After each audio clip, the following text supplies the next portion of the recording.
یہ اس کو پتہ نہیں تھا امام حسین چل پڑے ہیں. چلا گیا بزنس کے غرض سے، تجارت کے غرض سے. کہتے ہیں واپس آیا کوفے، تجارت میں اس کو بہت نقصان ہوا، سب کچھ گوا کے آیا خالی ہاتھ کے.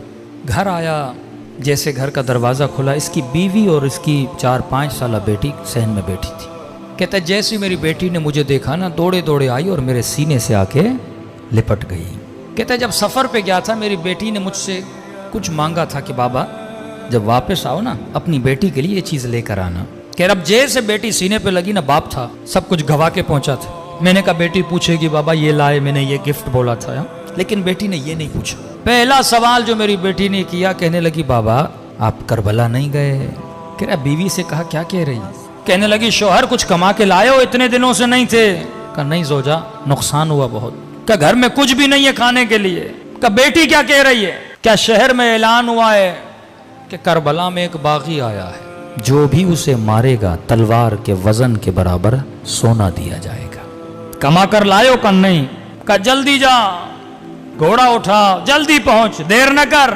پورے کوفے کے لوگ جا رہے ہیں، جنگ ہے. اس نے گھوڑا لیا، بے دریغ دوڑاتے دوڑاتے پوچھتے پوچھتے میدان کربلا پہنچا. تاریخ لکھتی ہے جب جس وقت یہ کربلا پہنچا تھا، یہ غالباً عصر عاشور کا وقت تھا.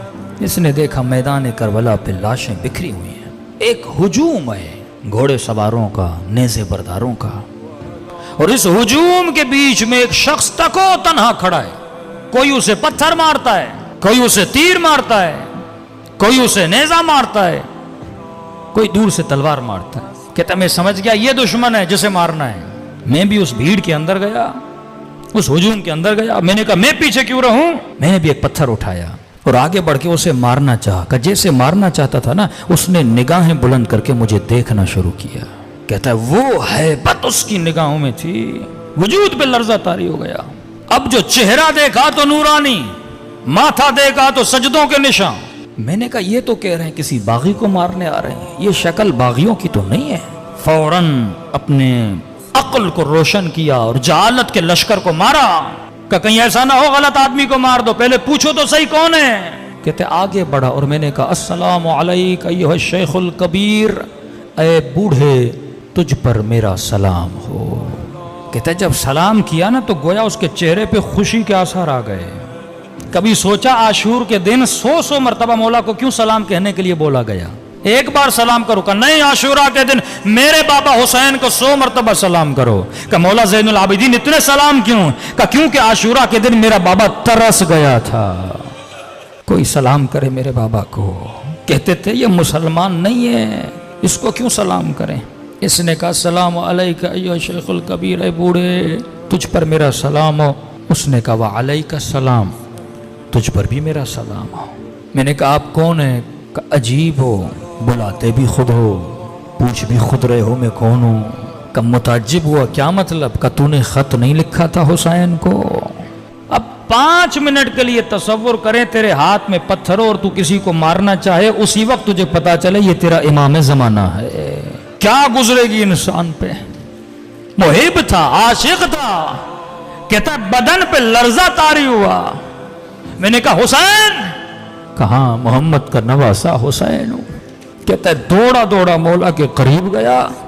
میں نے کہا مولا جب تک زندہ ہوں یہ تیر، یہ تلواریں، یہ پتھر اپنے وجود پہ کھاؤں گا.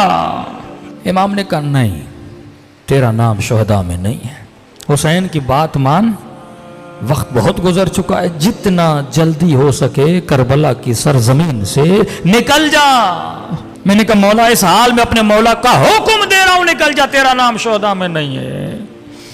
مولا جلدی کیا ہے؟ فرمایا ابھی آواز دوں گا، حل من ناصر ینصرنا. جو آواز سنے گا اور نہیں آئے گا جہنمی بنے گا. میں نہیں چاہتا تو یہ آواز سنے، نکل جا کربلا سے.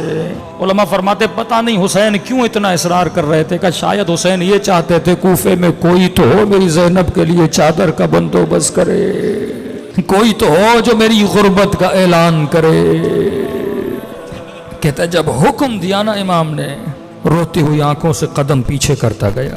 کہتا تھوڑا دور ہی ہوا تھا، پیچھے سے پھر آواز دی ذرا میرے قریب تو آ. کہتا ہے خوشی خوشی دوڑا، شاید حسین نے اذن جہاد دینا ہے.